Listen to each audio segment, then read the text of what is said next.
opinar con el proceso de memoria, verdad y justicia y le salió exactamente al revés. Que va a ser muy difícil que este pueblo permita retrocesos en algo tan importante y que han sido y son ejemplos en el mundo, la verdad.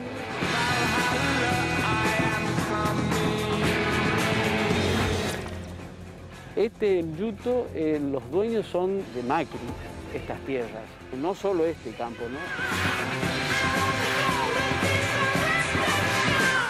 El mercado inmobiliario es quien decide los precios de los alquileres y por lo tanto termina decidiendo quiénes pueden vivir en la ciudad. Entiendo cómo se relaciona Arribas con Odebrecht. Ese link todavía yo no lo entendí.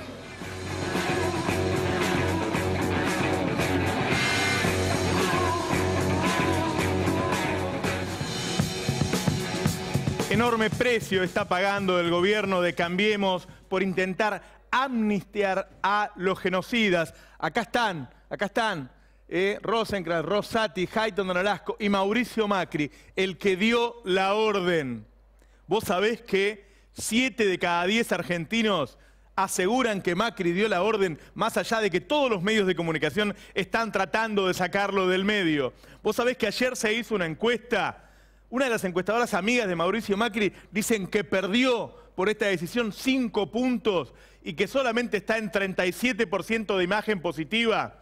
Vos sabés que más allá de las vergonzosas tapas de los diarios de hoy, los diarios del mundo están hablando de la vergüenza de la Argentina, esos diarios que tanto han elogiado la lucha por los derechos humanos en la Argentina. Cada vez que en los últimos meses los diarios del mundo hablan de la Argentina, hablan criticándonos por la inflación, por la caída de la actividad, por la represión en las calles y ahora por este intento de amnistía. Como los diarios de hoy fueron vergonzosos, yo quiero que leas los diarios del mundo. Mirá lo que dicen los diarios del mundo de lo que está ocurriendo en Argentina.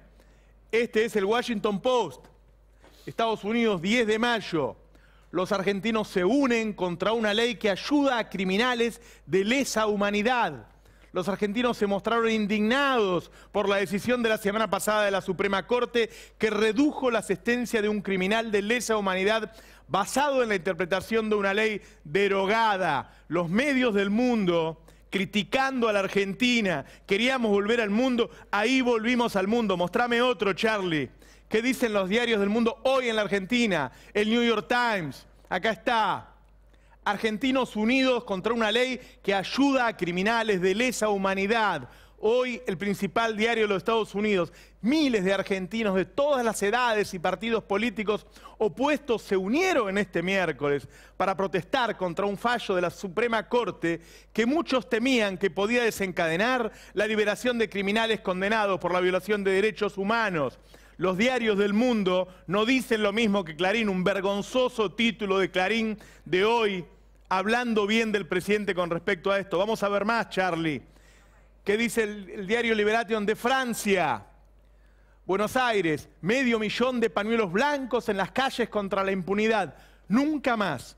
Es el llamado de las organizaciones de derechos humanos. Cientos de miles de argentinos que agitaron los pañuelos blancos simbólicos de las madres y abuelas de Plaza de Mayo, marcharon el miércoles en Buenos Aires contra la decisión del Tribunal Supremo de aligerar la condena de un ex torturador de la dictadura.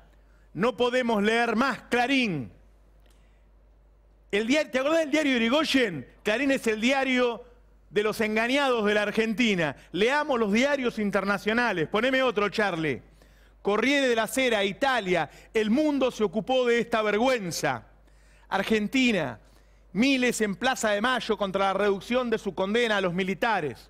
Marchas de protestas similares se llevaron a cabo también en otras ciudades, mientras que el gobierno de Mauricio Macri expresó su desacuerdo con el fallo, entre comillas, indicando, sin embargo, que la Corte debe ser siempre respetada. Otro más, poneme otro más. Quiero que lean los diarios del mundo. No se puede leer Clarín en la Argentina. Masiva marcha en Argentina contra la sentencia favorable a los represores. Argentina demostró en las calles y en el Parlamento que en temas de memoria histórica sigue siendo un ejemplo mundial. los anticuerpos incrustados en la sociedad argentina, después de años de convivir con los represores en las calles, tras los indultos de 1991, han provocado una inédita revuelta cívica contra la Corte Suprema y su fallo favorable a los condenados por delitos de lesa humanidad. ¿Queda alguno más, Charlie? El Mundo de España. Leamos los diarios del mundo. No podés leer Clarín ni La Nación. Argentina alza la voz contra la reducción de penas a represores de la dictadura. Modélica en el mundo, un modelo en el mundo por la recuperación de la memoria histórica y el castigo a los represores de la dictadura. Argentina ha alzado hoy la voz contra el fallo de la Corte Suprema que resucitó la semana pasada una ley obsoleta para favorecer a un condenado por delitos de lesa humanidad.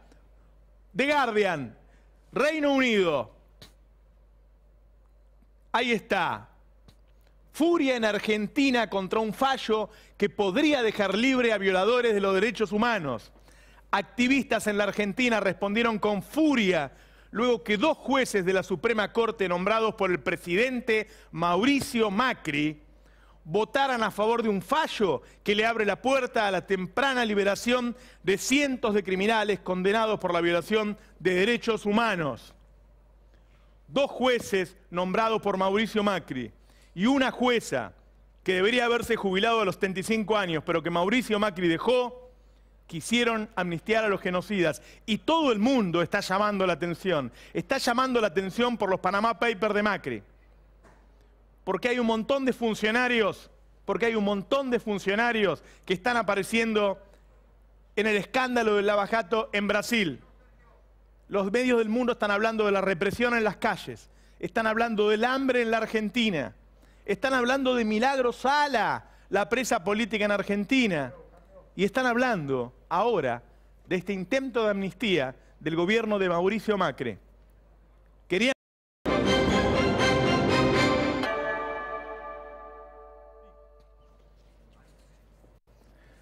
Darío Gaño. Sí, hoy vamos a mostrar el informe sobre alquileres que adelanta lo que puede venir a nivel nacional en base a lo que pasó ya en la ciudad de Buenos Aires, en la capital federal. Un informe muy completo que muestra cómo ha sido muy excluyente justamente el diagramado de los alquileres en la ciudad de Buenos Aires y también cómo viene a nivel nacional. Perfectamente. Vamos a hablar. Yo les dije, este gobierno no tiene un plan de gobierno, tiene un plan de negocios. Hoy vamos a hablar de una sociedad, escuchá entre quiénes. El presidente de la Nación, Mauricio Macri, el jefe de gabinete, Marcos Peña, el socio del presidente, Nicky Caputo, y el otro socio, Torello. Esta es una investigación. Vos sabés que la mayoría de las cosas que hacemos aquí las hace la producción, ¿sí? Como lo de Patricia Izaza, que fue un trabajo de Charlie Onganía, los hacen los periodistas, Iván, Darío, Amorín, Ezequiel Orlando, los hacen los periodistas del Destape, pero también acá levantamos los muy buenos trabajos de Página 12, de Tiempo Argentino, de Nuestras Voces. En este caso, vamos a levantar y vamos a trabajar sobre algo que hicieron nuestros compañeros de un gran programa que yo les recomiendo, que está los sábados a la noche, los sábados a las 20 horas, que se llama ADN. ADN, acordate el sábado a las 20 horas. Es excelente ese programa, ¿sí? Y nosotros recuperamos un informe de nuestros compañeros, ¿sí? Nuestros compañeros que conducen, que son Tomás Méndez y Miguel Ponce de León, sobre este negocio de Mauricio Macri, que compró, escuchá bien, escuchá bien, compró decenas de miles de hectáreas en Salta, las deforestó, empezó el negocio de la soja, echó a los huichis con violencia, se mete a comprar detrás de Marcos Peña. Es un escándalo nacional, Vinieron a hacer negocios y en todos los negocios está Mauricio Macri. Quiero que veas esta primera parte del informe en donde muestra la compra de tierras de Macri, de Marcos Peña, de Caputo, de Torello. El plan de negocios del gobierno de Cambiemos. Veamos la primera parte. Familia Macri cuenta con miles de hectáreas en Salta a su nombre. Entre ellas se encuentra la finca Pluma de Pato. Según la cédula parcelaria de la Dirección General de Inmuebles, Macri tiene con varios socios una finca de 10.688 hectáreas. Y curiosamente, uno de esos socios en ese negocio es Nicolás Caputo, a quien el presidente ha negado como su testaferro. Nicolás Caputo va a ser un empresario más. Como vemos, en el registro oficial figura tanto Macri como Caputo como socios en el emprendimiento agropecuario Pluma de Pato. El registro de la propiedad revela, además, que quienes comparten el emprendimiento con Macri son el ex miembro de la CIDE y operador judicial del PRO, José María Torello, y el diputado de Cambiemos, Pablo Torello. Según el catastro, el terreno limita al sur con la finca El Yuto, propiedad de Yuto S.A. del grupo Socma, y al norte y al oeste linda con la estancia Pluma de Pato, también del grupo. Además, Gianfranco, hermano de Mauricio Macri, también posee tierras. Según catastro, el hermano del presidente compró parcelas en Pluma de Pato, equivalente a 15.000 hectáreas. 9.991 hectáreas están inscriptas bajo la matrícula 3.498 y 5.008 hectáreas bajo la matrícula 4.377. En ese caso, Gianfranco Macri ofició como operador de su propia familia, tal como lo había hecho el primo de Marcos Peña anteriormente. Pero acá no termina la cosa. Es que Jorge Macri también compró para el emprendimiento familiar otras 3.672 hectáreas, cuya matrícula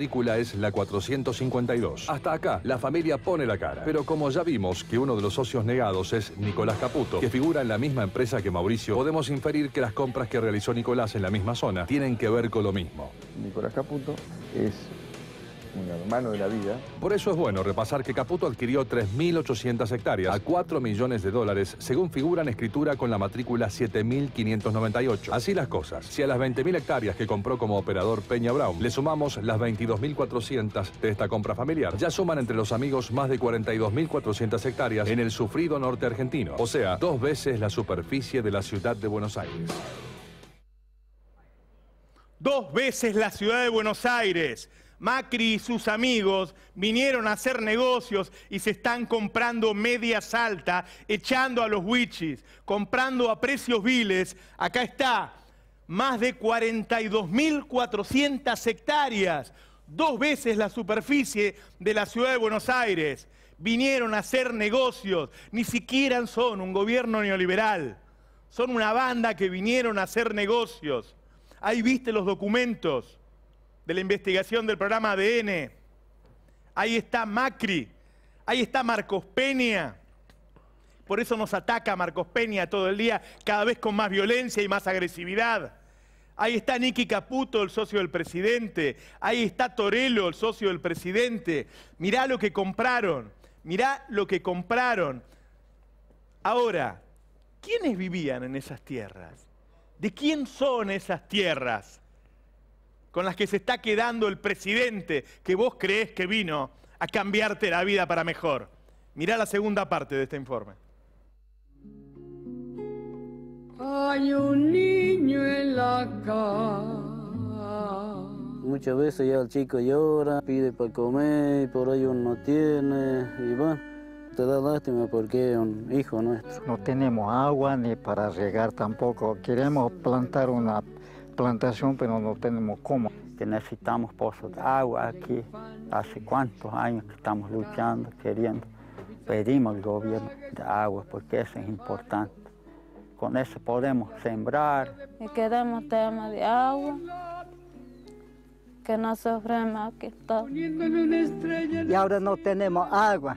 Nosotros no vamos a salir hasta que nos dé la tierra. El contraste entre lo que es el campo de un agroindustrialista, con todos los recursos que necesita para la producción, agua, la maquinaria, contrasta incomparablemente con la situación de las comunidades que están expulsadas.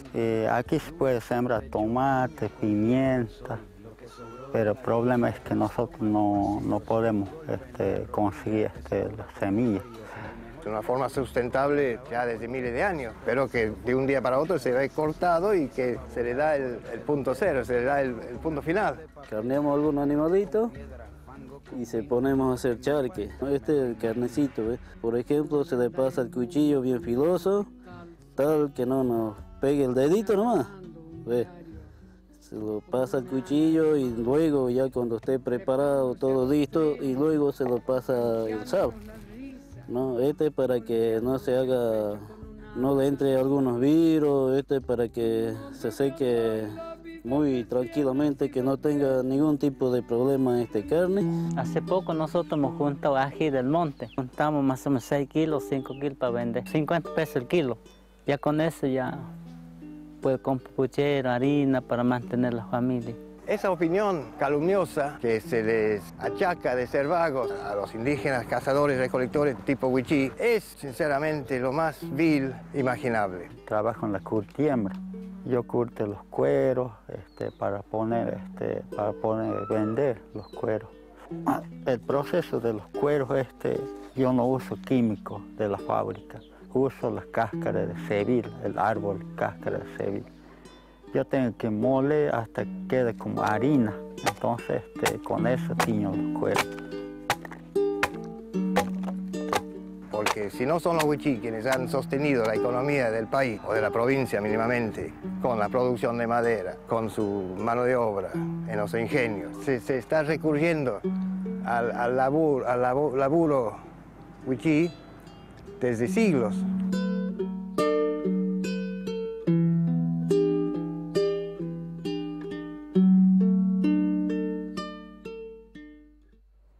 Algunos simplemente los echaron, a otros los engañaron, a otros les compraron por monedas, deforestaron para sembrar soja, los dejaron sin agua, se tienen que ir, se están muriendo de hambre.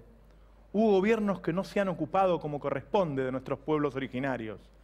No habíamos tenido un gobierno que se aprovechara personalmente de ellos. Mauricio Macri haciendo negocios por sobre nuestros pueblos originarios.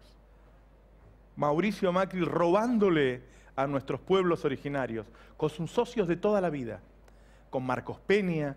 Ahora entendés por qué tiene un tipo que no sirve para nada como jefe de gabinete, sirve para hacer negocios. Mirá ahora la parte donde directamente se habla del jefe de gabinete de Cambiemos, de Marcos Peña.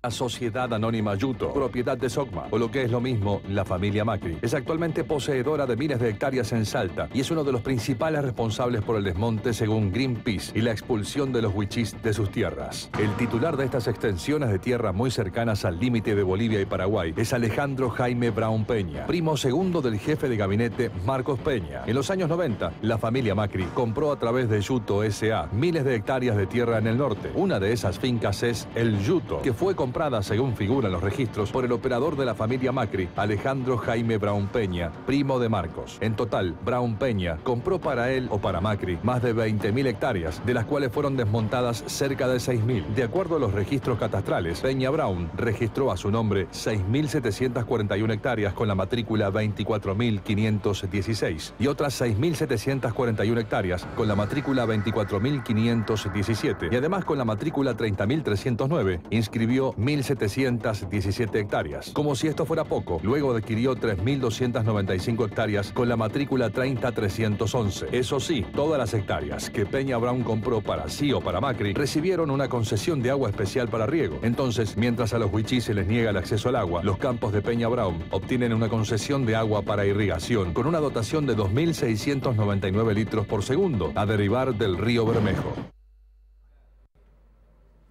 Le sacan el agua a los wichís, consiguen la concesión, le dan el agua a ellos. Además, los Peña Brown compran para ellos y compran en nombre de Mauricio Macri. Vos sabés que Mauricio Macri siempre tiene las cosas a nombre de algún otro. Un enorme negociado directamente sobre la espalda de los pueblos originarios.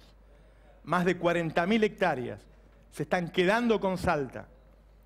Vos sabés que Olmedo, el otro salteño que está con ellos, el único que votó en contra el otro día de restringir el 2x1, tiene por 100 años, miles de hectáreas gratis dadas por el gobierno de Salta. Se están aprovechando de los salteños, se están aprovechando de los pueblos originarios. No son un gobierno, no tienen un plan de gobierno, tienen un plan de negocios. Vinieron a hacer negocios con todo, incluso con los pueblos originarios. Ellos mismos te dicen de quién es esa tierra. Escúchalos.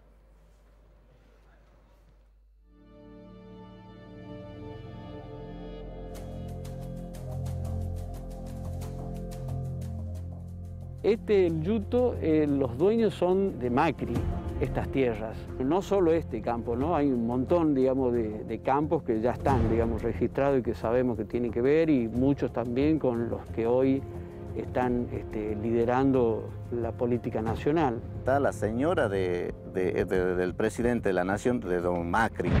El tema de los gobiernos de la provincia de Salta nos manda lo que es a nivel nación, porque ellos saben que nosotros no vamos a poder llegar nunca a lo que es el presidente Mauricio Macri. Yo creo que ni a 1000 ni 2000 metros lo vamos a poder acercar ante él para reclamar el territorio que es nuestro, que está al mano de él como presidente. Se dicen, digamos, de que también por acá hay caminos por el medio de las fincas donde por ahí avanza la droga. Dicen las buenas lenguas que hay aviones fumigadores, que ya sabemos que son las que trabajan, digamos, acá sobre estos campos. Y las malas lenguas dicen también que esos aviones tienen pistas clandestinas ahí, donde, bueno, ya hemos visto, es difícil de comprobar esto, de permanecer tanto tiempo en un campo y ver cómo se caen las bolsas. Ya lo hemos visto en otros lugares, las bolsas casualmente son tiradas ahí. A veces uno de mal pensado y de viejo que es uno empieza a encadenar esas cuestiones y bueno, uno lo liga, digamos, al narcotráfico con estas cuestiones, ¿no? Es increíble e impensado decir que un ingeniero civil que tiene sus empresas en Buenos Aires compra una finca en el 81. Con esto le digo todo, ustedes saquen sus propias conclusiones. No hay peor argentino que su propio asesino. No hay argentino mejor, si no hay otro peor. Si no tengo historia, ni tengo... No nos alcanza el tiempo para contar la cantidad de abusos del gobierno de Cambiemos. En este caso, directamente del presidente de la Nación. En este caso, afectando directamente a los pueblos originarios. Solo falta que se enteren todos. Este fue un gran trabajo de nuestros compañeros del programa ADN. Míralo, los sábados a las 20 horas, antes de TVR. Míralos, tienen excelente información. Pero yo les dije que es un plan de negocios. El jefe de gabinete es el que más negocios está haciendo. El jefe de gabinete y el secretario de Comercio son los dueños de una de las cadenas de supermercados más importantes del país y a la vez forma parte la familia Brown de la Cámara de Supermercados, de la que maneja los supermercados. Ellos están trabando las leyes para que los supermercados tengan algún tipo de restricciones, de control, de regulación. Bueno, en este momento, en donde los alimentos están subiendo al 2, al 3, al 4% mensual, es decir, al 40, al 50% anual, no hay una legislación que haga que los supermercados vendan los productos más baratos. Es decir, si vos querés comprar un producto de marca, no hay problema, lo vas a conseguir. Si querés comprar el otro, el que sale más barato, el supermercado no te lo va a dar. Tenés que ir a buscarlo. Estos son dos changuitos, uno de un almacén que vende a buen precio, un autoservice que vende a buen precio, con dos compras similares. En el supermercado cuesta esta compra 987. En el autoservicio de barrio, 672. Es decir, el supermercado vende casi un 50% más caro. No son los mismos productos exactamente. En muchos casos, la marca del supermercado es una marca más cara. En muchos casos el producto es el mismo y solamente te están vendiendo marketing. En otros puede tener un poquito más de calidad. Sin embargo, si vos querés elegir uno, o que tenga menor marca, o incluso con un poquito menos de calidad, no hay una ley que obligue a los supermercados a tener ese producto. Yo quiero que veas algunos de los aumentos de este mes, después de que sabemos que la mayoría de los alimentos han subido un 100%, en este mes, en el supermercado, carnicería de supermercados 2,3%, es decir, sigue evolucionando a un ritmo de un 30% anual, Darío. Sí, ayer la inflación que dio el INDEC fue mucho más alta de la que incluso esperaba. Hoy la de la Ciudad de Buenos Aires también, todas arriba del 2% y acelerándose en algunos casos, pese a que abril claramente siempre es un mes de alta inflación, pero el gobierno esperaba que ya esté un poco más planchada. Hoy Duhovne recién esperando para fin de año una inflación baja. Bueno, vemos acá en carnicería y todo lo que tiene que ver con alimentos. Ahí tenés, bueno, todo lo que es insumos básicos que nadie deja de comprar, teniendo un aumento muy importante. Vamos a ver algunas de las diferencias de precios, Charlie, a ver, de lavandina. Esta es la lavandina de el autoservicio de barrio, por ejemplo, que se llama Esencial. Vale 22 pesos. Les aviso que en lavandina no hay diferencia de calidad, es un producto químico muy simple, ¿sí? En el supermercado cuesta 29. Sí. Es decir, pagás aproximadamente un 30-35% de más. Sí. ¿Sí? Sí, sí, sí. A ver, vos pensá que si vos estás gastando, para que te quede claro, si estás gastando en el supermercado, no sé, 8.000 pesos, vos podrías gastar 5,5. Y con esos 2.500 comprar otra cosa, ¿sí? Con productos similares. ¿Qué otro producto hay, por ejemplo? A ver, puré de tomate. Puré de tomate. ¿Dónde encuentro puré de tomate? Acá. Esa grande. Este. En el almacén, 8 pesos. En el supermercado, 17. ¿Escuchás bien? En el almacén, 8 pesos. No, el puré es este. El que viene en cosas. Dice que no muestre la marca. No mostremos la marca. En el almacén, 8 pesos. En el supermercado, 17. Es decir, 110% más. Más del doble. Una nota de Clarín de ayer decía que la inflación subió más que, que los salarios subieron más que la venta de pasajes de avión, que la venta de autos y que la venta, ponele, de computadoras, pero menos que los alimentos. Claro. Y alguno lo agarraba y decía, bueno, este es el resumen del modelo. Efectivamente, ¿por qué? Porque los alimentos están subiendo más que la inflación en general y más que los salarios, y se le escapa a quien más consume alimentos de su ingreso. Perdón, otro detalle, ¿no? Puré de tomate es puré de tomate. Y no tiene mucho secreto. Es puré de tomate. Es lo mismo. Es igual. ¿Sí? Bueno, uno cuesta 8, el otro cuesta 17. Pan rallado. Pan rallado es pan rallado. Es difícil que sea distinto, ¿no? Bueno, fíjate, uno cuesta 14 mangos y en el supermercado cuesta 24. ¿Sí? Es decir, vos estás pagando 50% más, 60% más, 100% más. Podrías gastar 5 lucas por mes en el supermercado y gastás 10 y podrías estar mejor, sí. Ahora el supermercado, esa marca, en este caso es Marolio, ¿sí? De pan rallado no te lo ofrecen. No está. No está. ¿Y qué es? Es pan rallado, macho, no puede ser distinto, es pan rallado. Sí. ¿Sí? No lo podés comprar. Tenés que buscar algún autoservicio que tenga. Bueno, ¿sí? Uno de los problemas que hubo con Precios Cuidados fue que el desguace de ese programa hizo que las marcas variaran, pero el precio siguiera siendo alto. Justamente hay una nota, también te cito Clarín, para mostrar que ahora está aceptando un par de cosas. Dice, Precios Cuidados de este año 2017, se achicó la canasta. Productos menos conocidos y sin controles. Sí. Sin controles es imposible que funcione y por eso los precios de las marcas conocidas se escapan. Y de las marcas más baratas terminan teniendo, de las marcas menos conocidas, terminan subiendo en los supermercados. Digo, recordemos que esto lo tiene que controlar el dueño de la cadena de supermercados, que es el secretario de Comercio, ¿sí? Miguel Brown, y que además forma parte de la Cámara. ¿Sí? ¿Otro producto? A ver, ¿cuál? Mostrame. Mermelada de 21 a 37. Acá está. Esta es la de marca, todos lo conocemos. La otra, fruta y azúcar, ¿sí? 21 pesos uno, 37 el otro. Casi el doble. Casi el doble. Los supermercados estaban controlados en la época de Guillermo Moreno, en la época de Kicillof. Ahora los supermercados están en el gobierno. Ahora los supermercados están en el gobierno. Los supermercados tomaron todas las grandes superficies, es muy difícil competir con ellos y no venden los productos de otras marcas con las cuales ganarían menos. ¿Se entiende? Mira, hay un proyecto de ley similar al que hay en Ecuador y en muchos países que se llama Ley de Góndola. Ese proyecto, que el gobierno no quiere aprobar, regula los supermercados. Qué loco, ¿no? ¿Cómo vamos a regular si estos tipos llegaron al gobierno para hacer negocios y hay diputados que presentan un proyecto? Implementar multas, incrementar participación de productos nacionales regionales. Esa ley de góndolas te dice, mirá, macho, vos tenés que tener segundas marcas, terceras marcas, ¿sí? Si viene un tipo y te vende un producto de igual calidad y menor precio, vos tenés que ofrecérselo a tu cliente, a tu consumidor. ¿Qué dice Cabrera, el ministro de la Producción? A ver, ¿qué dice Cabrera de la ley de góndolas que está en el Congreso? La ley de góndolas dejó al descubierto la interna entre Cabrera y Pratgay.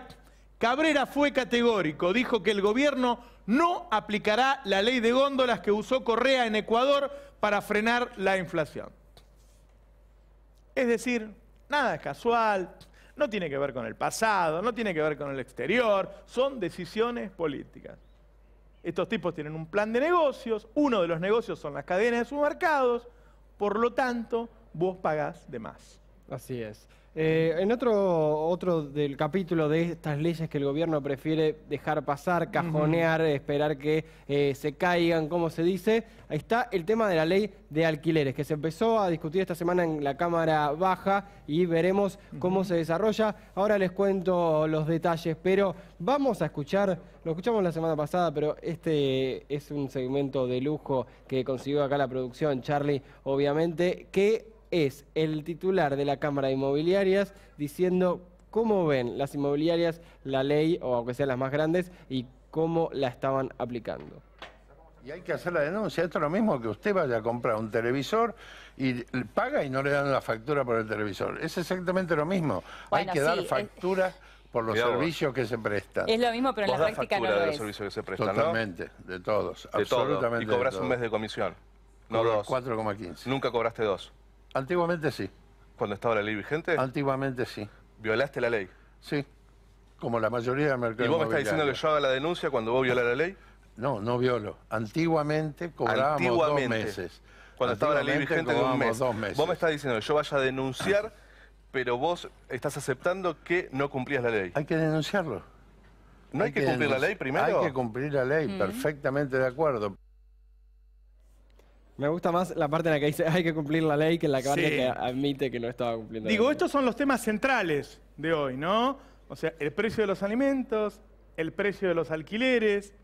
Analicemos el porqué de cada una de las cosas y los datos que suben todos los días. Así es, mostrábamos alimentos y vos decís, bueno, ¿quién deja de consumir? ¿Quién puede dejar de consumir? La verdad que dejar de comer no es una variable a tener en cuenta. Dejar de alquilar, uno pensaría que tampoco, pero vamos a ver en este informe que sí se fue dando en la Ciudad de Buenos Aires y bajo el modelo de Cambiemos. Pero veíamos recién al titular de la Cámara de Inmobiliarias, Armando Pepe, diciendo, bueno, en algún momento no cumplimos con la ley, la evadimos, delinquimos. Bueno, lo cierto es que eso se debe a que había poco control. Hoy estuvieron reunidos justamente la organización Inquilinos Agrupados en la AFIP. ¿Qué estuvieron diciendo? Bueno, vamos a lanzar alguna campaña de concientización para los consumidores, es decir, para los que alquilan, para que sepan cuáles son sus derechos. La gente no conoce sus derechos. Eso la lo gente venís se diciendo estafada constantemente porque no conoce sus derechos. Hace años que lo venimos hablando, Así hace es. años desde Así que laburamos, decir, mira, la gente no conoce sus derechos. Bueno, la FIP hoy coincidió y decía que aparte va a armar como un centro de denuncias para las inmobiliarias. Pero esta semana se juntaron justamente en la Comisión de Legislación General en la Cámara de Diputados a seguirle, a darle continuidad a una ley que se había aprobado en noviembre en el Senado. Pero que ojo, que Inquilinos Agrupados, que es la organización civil que más está metida en este tema, junto a otras agrupaciones, ahora Buenos Aires y demás, dice, justamente en el comunicado que sacó el otro día, decía, la intención del oficialismo es que no se vote ningún proyecto. A ver, el gobierno no quiere que se regule nada. Si el Estado no regula el mercado, lo regulan los grandes, ¿sí? Lo regulan los ricos, lo regulan los que más tienen. Terminémosla con esto de lo que pasó antes. No, no, no. Ahora te presentan un proyecto. Che, ¿vamos a regular los alquileres? No. ¿Vamos a regular los supermercados? No. Bueno, por eso pagás caro el alquiler. Veremos qué pasa en la Cámara Baja. Lo cierto es que las claves que vamos a ver ahora son lo que puede llegar a cambiar un poco un mercado tan desigual. A ver, la nueva ley de alquileres contempla que el precio de los alquileres de la vivienda debe actualizarse de forma anual y bajo un índice promedio entre la inflación y el salario. Esto está perfecto, por dos cosas. Primero, porque vos tenés las paritarias anuales, no cada 6 meses como te suben los alquileres, anuales. Y segundo, porque hay dos intereses en pugna. el del dueño de la propiedad, que tiene que recibir algo que tenga relación y que se actualice con la inflación, y el tuyo, que sos un laburante y que no podés pagar más que el salario. Entonces, esto sería ponerse de acuerdo, ¿sí? A mí me subieron el sueldo tanto, pero a mí me subieron las cosas tanto. Hoy por hoy, las actualizaciones son por inflación y muchas veces porque subió el precio de la propiedad. Así es. ¿Y qué tenés que ver vos, que sos un empleado, y ya está, a vos no te pagaron ese aumento? A vos no te dan lo mismo que la inflación. A vos no te dan lo mismo que sube un departamento. Esta ley sería justa para ambas partes. Te digo más, no sería a favor del inquilino como yo conozco que hay leyes en otros países, sino un promedio, lo que necesita el dueño de la propiedad, la inflación, y lo que puede pagar el trabajador, quien alquila, que es el salario. Es más institucionalista, si querés decir, bueno, esta es la estructura. Claro. Vamos por este lado. Aparte, cuando a vos te suben el alquiler, si te lo suben un 10% más de lo que es la inflación y demás, vos decís, bueno, con mudarme la cantidad de guita que voy a gastar, conseguir otra vez el tema de la garantía, el tema del depósito, decís, bueno, ¿sabes qué? Otra vez me puedo sentir un poco estafado, pero voy para adelante. Si está regulado, aunque sea tenés un margen, una ley a cual acudir. Sigamos viendo lo que son los puntos más importantes de esta nueva ley de alquileres y muchos van a reconocerlo por lo que no se les da hoy en día. El depósito debe ser de un mes, solo un mes. Esto es parte de lo que admitían en la Cámara Inmobiliaria, que estaban aplicando 2, y ser devuelto de forma actualizada al último valor del precio de la locación. ¿Qué quiere decir? No te devuelven nada. Claro, bueno. No te devuelven nada. No te dicen, acá esta pared estaba más pintada. Porque vos, ¿qué vas a hacer después? ¿Le vas a hacer un juicio al tipo por un mes de alquiler? No sé, ponele, pagas 8.000 pesos. ¿Quién hace un juicio por 8.000 pesos? Si le paga, vos haces un abogado y decís, señor, yo quiero hacer un juicio por 8.000 pesos. El abogado dice, pero yo gano el 20%, voy a estar 5 años para ganar 1.600 pesos. Claro. ¿Y cómo comprobás que el departamento lo entregaste bien y demás? Pero aparte de algo, vos pones 10.000 pesos hoy. Y dentro de 2 años, 10.000 pesos ya no son 10.000 pesos. Claro. Porque el tipo que cobró esos 10 lucas la puso en un plazo fijo y en 2 años hizo guita, plazo fijo de mínima. Entonces tiene que devolver lo que es una fórmula actualizada y también al último valor del precio de la locación, que es justamente a lo que subió el alquiler. Lo que se llaman bullets, ¿no? Las distintas pastillas sobre lo que tiene esta nueva ley de alquileres. 60 días antes de la finalización del contrato deberán las partes acordar las condiciones de renovación. Esto es un poco para el dueño, saber 2 meses antes qué va a pasar con esa locación, y también para el inquilino, que no le vengan con un súper aumento a última hora, con echarlo a última hora y demás, que esté amparado, aunque sea bajo esta nueva ley. Es un negocio que prácticamente no tiene ninguna regulación, por eso hay tanto abuso. Se quiere regular, como se quiere regular los supermercados, como se quiere regular la importación, como se quiere regular para que no haya 2 tipos que estén ganando en este país y todo lo demás le vaya mal. Y el gobierno no quiere esta ley. Está bien, la ciudad cuando se reguló también se veía que había algunos que no lo respetaban, como decía Pepe. Sigamos viendo algunos de los puntos importantes de esta ley, que veremos qué pasa. El plazo mínimo de los contratos se extiende a 3 años. Para mí acá ganan todos, porque hoy cambió por ahí un poco el esquema de la vivienda y demás, y 3 años está bien. Si no, es muy poco por si te quieren echar, es muy poco sobre todo para el inquilino. Y vamos a ver un último punto antes de meternos en el modelo. El propietario está obligado a pagar impuestos y expensas extraordinarias. Ahí falta una S y no, el tema de la extraordinaria es muy importante porque el inquilino llega y el consorcio se le ocurrió que va a pintar todo el edificio y el inquilino dice, yo ahora en vez de, no sé, las 2 lucas que iba a pagar, te va a pagar 6, yo que tengo que pintar el edificio. O acabás de entrar a un edificio que va a ser un supergasto y cómo lo encarás. Bueno, ahora sí, vamos al informe que realizó el Centro de Economía Política, que, bueno, un poco augura lo que puede pasar a nivel nacional, teniendo en cuenta lo que venía pasando en la ciudad de Buenos Aires, ¿no? Y sobre todo, cómo se profundizó un cambio importante que venía en el modelo de viviendas del PRO en la capital federal y que pasó en el último año y medio. A ver, mira esto, la cantidad de inquilinos que había en 2015 aumentó casi un 10% en 2016.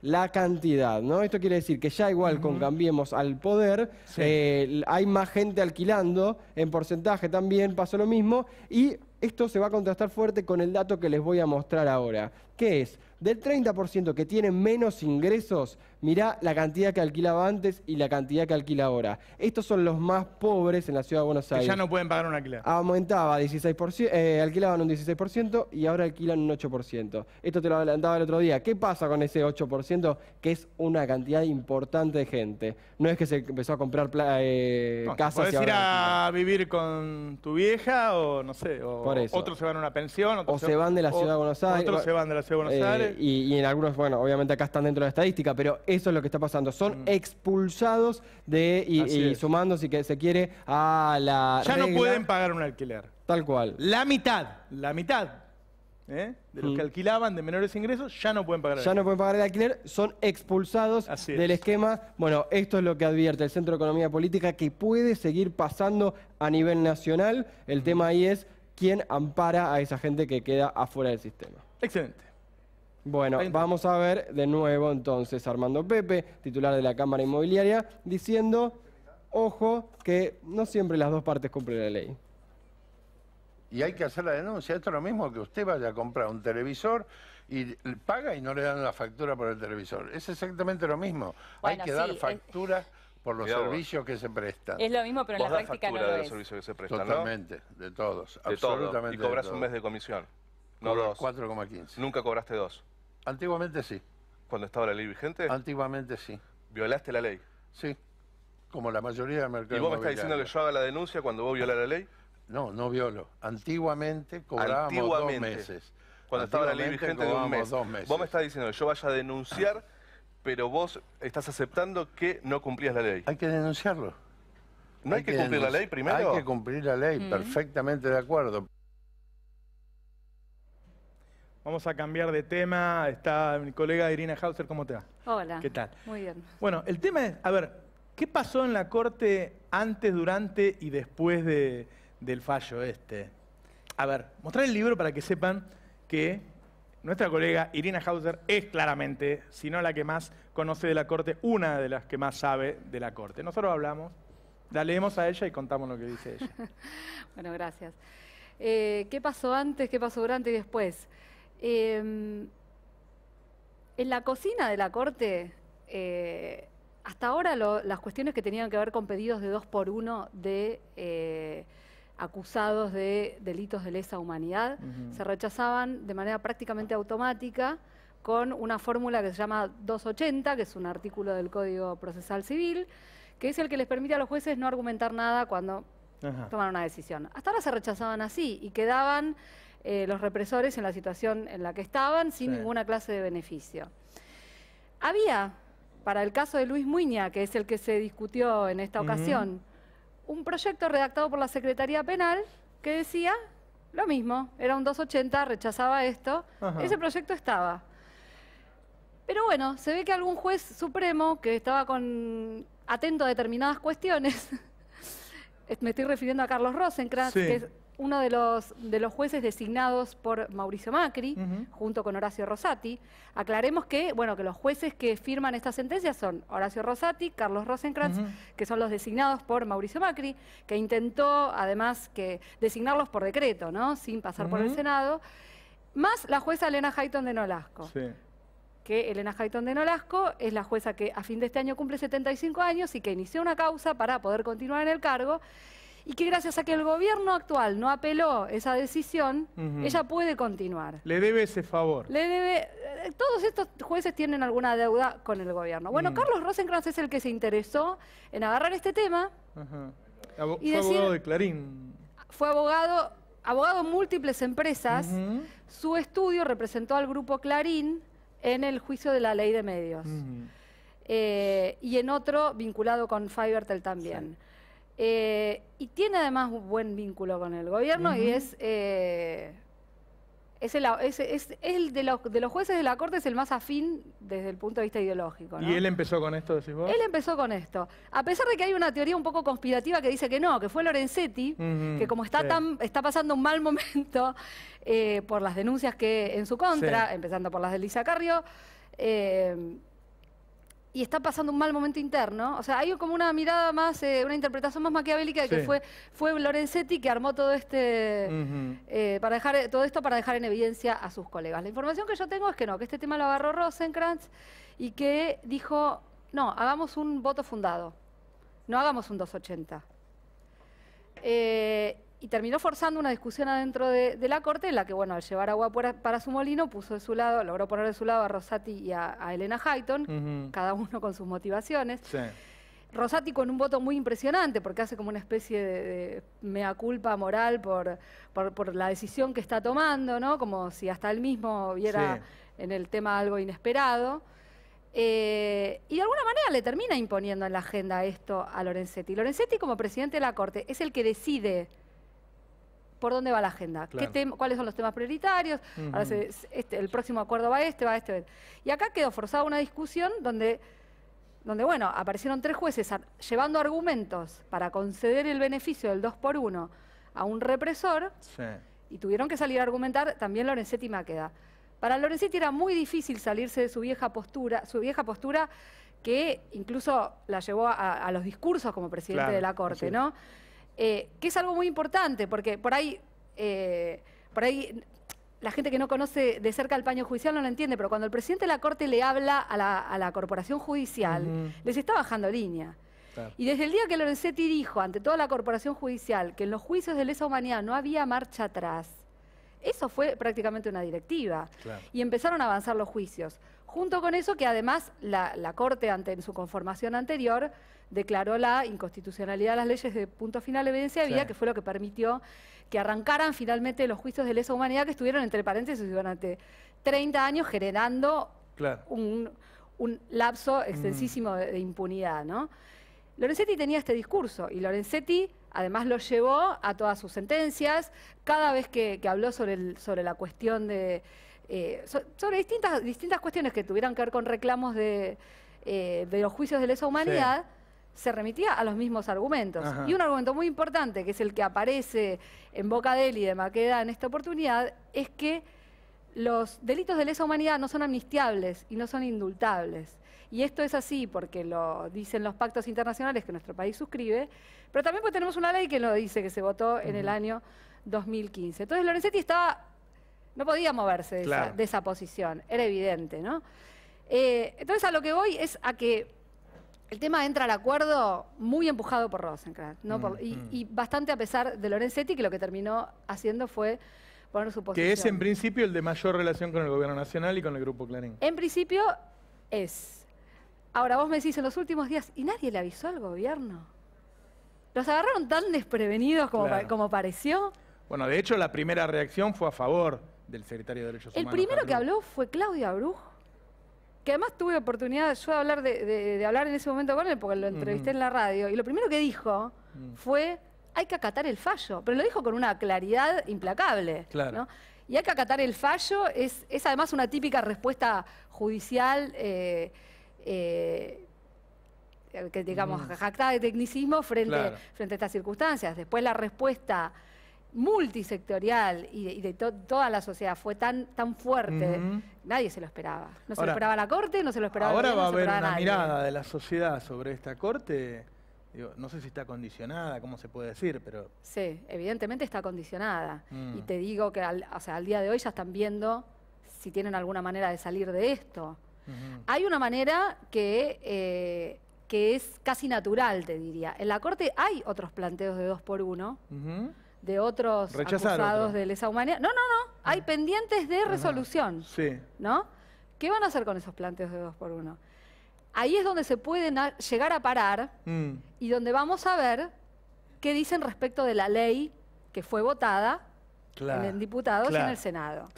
Hay algo que la Corte tiene que hacer que va de suyo, que la hacen siempre porque es parte de la burocracia suprema, te diría, que es que ahora van a empezar a notificarle a las distintas partes del expediente, o sea, a los abogados de los represores, a los fiscales y a los organismos de derechos humanos, a ver qué piensan de estos casos a la luz de esta ley que dice que el 2x1 no se puede aplicar a los acusados de delitos de lesa humanidad.